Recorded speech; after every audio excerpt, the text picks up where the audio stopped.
Hi hello ನಮಸ್ಕಾರ, ಚಾನಲ್ಗೆ ಸ್ವಾಗತ. ಇವತ್ತಿನ ವಿಡಿಯೋ ಒಂದು ಸ್ಪೆಷಲ್ ವಿಡಿಯೋ. ನೀವು ನಂಬುವ ಯಾವುದೇ ದೇವರಿರಲಿ, ಆ ಶಕ್ತಿಯೊಂದಿಗೆ ನಿಜವಾದ ಕನೆಕ್ಷನ್ ಹೇಗೆ ಆಳವಾಗುವುದು ಅನ್ನುವ ವಿಚಾರದ ಬಗ್ಗೆ ತಿಳ್ಕೊಳ್ಳೋಣ. ವಿಡಿಯೋ ಕೊನೆ ತನಕ ನೋಡಿ. ದೇವರ ಮೇಲೆ ಅಥವಾ ನೀವು ನಂಬುವ ಶಕ್ತಿಯ ಮೇಲೆ ಕನೆಕ್ಷನ್ ಡೀಪ್ ಆಗುವ ಮೊದಲ ಹಂತದಲ್ಲಿ ಏನಾಗುತ್ತೆ ಅಂತ ನೋಡೋದಾದರೆ, ಒಮ್ಮೆ ದೇವಿಯ ಕನೆಕ್ಷನ್ ಬಂದಾಗ ಮೊದಲ ಭಾವನೆ ಶಾಂತಿ ಅಲ್ಲ, ಆತ್ಮದ ಚಲನೆ. ಒಳಗಿಂದ ಒಂದು ಸೂಕ್ಷ್ಮ ವೈಬ್ರೇಷನ್ ಶುರುವಾಗುತ್ತೆ. ನೀವು ಹೊರಗಿನ ಶಬ್ದಗಳಿಂದ ದೂರ ಹೋಗಿ ಒಳಗಿನ ನಿಶ್ಶಬ್ದತೆಯನ್ನು ಅನುಭವಿಸಲು ಪ್ರಾರಂಭಿಸ್ತೀರಿ. ಆ ದೇವಿಯ ಕನೆಕ್ಷನ್ ಆಳವಾಗುವ ಮೊದಲ ಸೂಚನೆ ನೀವು ಪ್ರತಿದಿನ ಭಕ್ತಿ ಮಾಡೋಕೆ ಕಾರಣ ಹುಡುಕೋದಿಲ್ಲ. ಅದು ನಿಮ್ಮ ಶ್ವಾಸದಂತಾಗುವುದು. ಮನಸ್ಸು ಯೋಚಿಸೋದಿಲ್ಲ, ಅನುಭವಿಸಲು ಶುರು ಮಾಡುತ್ತೆ. ದೇವರ ಅಥವಾ ದೇವಿಯ ಕನೆಕ್ಷನ್ ಡೀಪ್ ಮಾಡುವ ಅತ್ಯಂತ ಪವರ್ಫುಲ್ ಮಾರ್ಗವೆಂದರೆ ಮಂತ್ರಶಕ್ತಿ. ಮಂತ್ರ ಅಂದರೆ ಕೇವಲ ಶಬ್ದವಲ್ಲ, ಅದು ಎನರ್ಜಿಯ ಬ್ಲೂ ಪ್ರಿಂಟ್. ಪ್ರತಿ ಮಂತ್ರದ ಫ್ರೀಕ್ವೆನ್ಸಿ ಒಂದೊಂದು ದೈವಿಕ ದ್ವಾರವನ್ನು ತೆರೆಯುತ್ತೆ. ಉದಾಹರಣೆಗೆ, ಓಂ ನಮಃ ಶಿವಾಯ, ಇದು ಒಳಗಿನ ಶಾಂತಿಯ ಫ್ರೀಕ್ವೆನ್ಸಿ.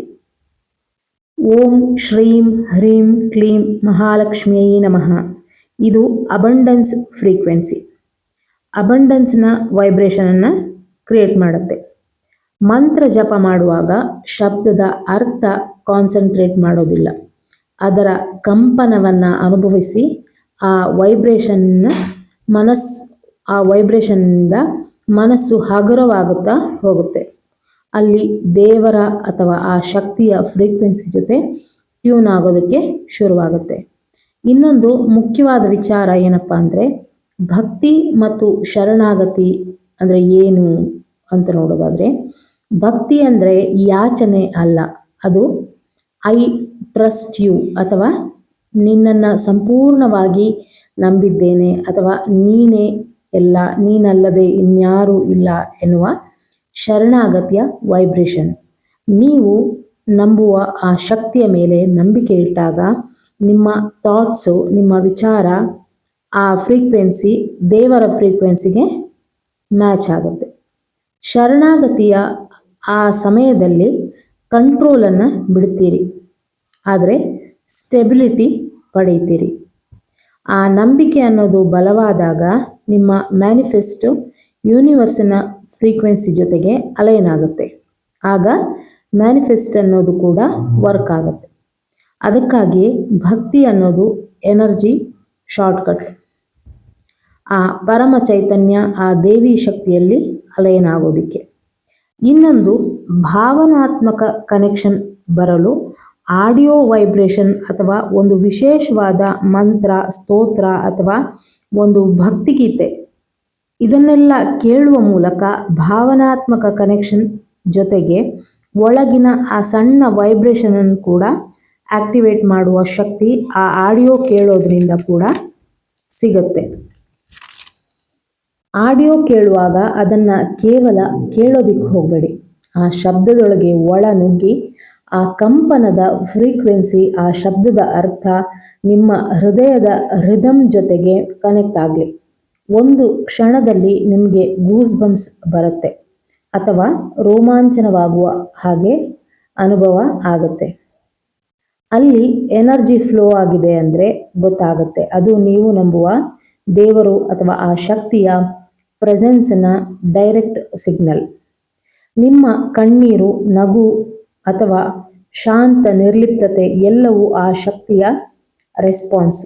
ಅಲ್ಲಿ ನೀವು ಕೇಳ್ತಾ ಇರೋದು ದೇವರ ಶ್ಲೋಕ, ಸ್ತೋತ್ರ, ಮಂತ್ರ ಅಥವಾ ಭಜನೆ ಹಾಡು ಅಲ್ಲ, ಅದು ನೀವು ನಂಬಿದ ಶಕ್ತಿಯ ಅಥವಾ ಆ ದೇವರ ಸ್ವರ. ಒಂದೇ ಮಂತ್ರವನ್ನು 1000 ಜನ ಕೇಳ್ತಾರೆ, ಒಂದೇ ಭಜನೆಗೆ 1000 ಜನ ತಲೆಬಾಗ್ತಾರೆ. ಆದರೆ ಕೆಲವರಿಗೆ ಏನೂ ಅನುಭವ ಆಗೋದಿಲ್ಲ, ಇನ್ನು ಕೆಲವರ ಕಣ್ಣಲ್ಲಿ ಕಾರಣವಿಲ್ಲದೆ ಕಣ್ಣೀರು ಬರುತ್ತೆ. ಈ ವ್ಯತ್ಯಾಸ ಯಾಕೆಂದರೆ ದೇವರೊಂದಿಗೆ ಆ ಸಂಬಂಧ. ಕಿವಿಯಿಂದ ಆರಂಭವಾಗೋದಿಲ್ಲ, ಅದು ಹೃದಯದಿಂದ ಆರಂಭವಾಗುತ್ತೆ. ನಾವು ಬಹಳ ಸಲ ಭಜನೆ ಅಥವಾ ಶ್ಲೋಕ, ಸ್ತೋತ್ರ, ಮಂತ್ರವನ್ನು ಅಥವಾ ಓಂಕಾರದ ನಾದವನ್ನು ಕೇಳ್ತೇವೆ. ಆದರೆ ಒಂದು ಹಂತದ ನಂತರ ಅದೇ ಮಂತ್ರ, ಶ್ಲೋಕ, ಸ್ತೋತ್ರ, ಭಜನೆ ನಮ್ಮೊಳಗಿನ ಮೌನವನ್ನು ಸ್ಪರ್ಶಿಸಲು ಶುರು ಮಾಡುತ್ತೆ. ಆ ಕ್ಷಣದಲ್ಲಿ ನೀವು ಅದನ್ನು ಕೇಳ್ತಾ ಇರೋದಿಲ್ಲ, ಕೇಳುವಂತಹ ಶಬ್ದವೇ ನೀವಾದ ಅನುಭವ ಬರಬಹುದು. ಅದೇ ಭಕ್ತಿಯ ಮೊದಲ ಸ್ಪರ್ಶ.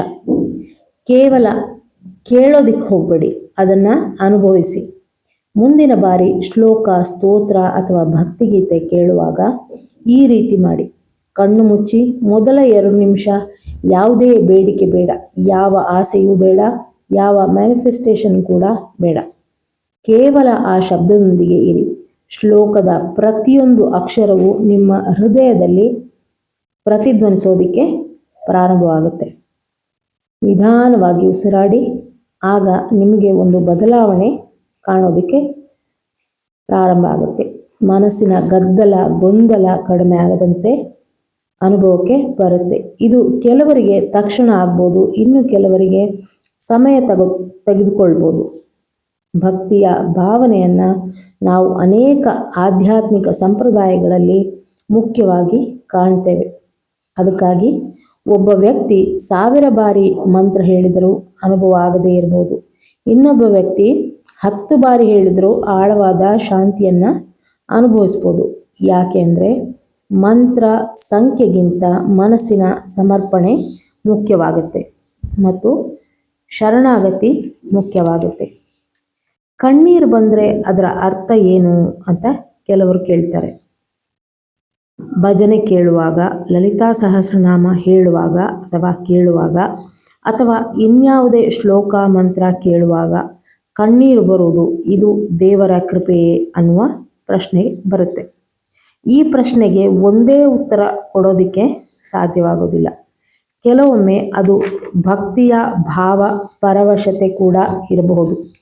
ಕೆಲವೊಮ್ಮೆ ಮನಸ್ಸಿನ ಭಾರ ಕರಗುತ್ತಿರುವ ಅನುಭವ ಕೂಡ ಆಗಿರ್ಬೋದು. ಕೆಲವೊಮ್ಮೆ ವರ್ಷಗಳಿಂದ ಒತ್ತಿ ಹಿಡಿದ ಭಾವನೆಗಳು ಹೊರಬರುತ್ತಿರಬಹುದು. ಯಾವ ಕಾರಣವೇ ಆಗಿರಲಿ, ಆ ಅನುಭವವನ್ನು ಗೌರವಿಸಿ. ಅದನ್ನು ಬಲವಂತವಾಗಿ ಸೃಷ್ಟಿಸಲು ಪ್ರಯತ್ನ ಪಡಬೇಡಿ. ಮಂತ್ರ ಜಪಿಸಲು ಇನ್ಯಾವುದೇ ಸಾಧನೆ ಮಾಡಲು ಸಾಧ್ಯವಿಲ್ಲದಾಗ ಪ್ರತಿದಿನ ನಿಮ್ಮ ಇಷ್ಟದ ಶ್ಲೋಕ, ಸ್ತೋತ್ರ, ಭಜನೆ ಯಾವುದೇ ಆಗಿರಲಿ ಇದನ್ನು ಕೇಳುವ ಅಭ್ಯಾಸ ಮಾಡಿ. ಆಗ ಭಾವನಾತ್ಮಕವಾದ ಕನೆಕ್ಷನ್ ಬರುತ್ತೆ. ಮಂತ್ರ, ಸ್ತೋತ್ರ, ಶ್ಲೋಕ ಮೆದುಳಿನ ಮೇಲೆ, ಅದರ ವೇವ್ಸ್ ಮೇಲೆ ಪರಿಣಾಮ ಬೀರುತ್ತೆ. ದೇವರೊಂದಿಗೆ ಕನೆಕ್ಷನ್ ಅಂದರೆ ಅದ್ಭುತಗಳನ್ನು ನೋಡೋದು ಮಾತ್ರವಲ್ಲ, ನಮ್ಮೊಳಗೆ ನಡೆಯುವ ಪರಿವರ್ತನೆಯನ್ನು ಗಮನಿಸೋದು. ಮೊದಲು ಆ ಶಕ್ತಿಯನ್ನು ಹುಡುಕೋದು, ಆಮೇಲೆ ಅನುಭವಿಸೋದು, ಕೊನೆಗೆ ಪ್ರತಿಯೊಂದು ಉಸಿರಿನಲ್ಲೂ ದೇವರ ಉಪಸ್ಥಿತಿಯನ್ನು ಅರಿಯಲು ಪ್ರಾರಂಭ ಆಗುತ್ತೆ. ದೇವರನ್ನು ತಲುಪುವ ದೊಡ್ಡ ಮಾರ್ಗ ಶಬ್ದವಲ್ಲ, ಶುದ್ಧವಾದ ಹೃದಯ ಅಂತ ಹೇಳ್ತಾ ಮುಂದಿನ ವಿಡಿಯೋದಲ್ಲಿ ಸಿಗ್ತೀನಿ. Thank you for watching.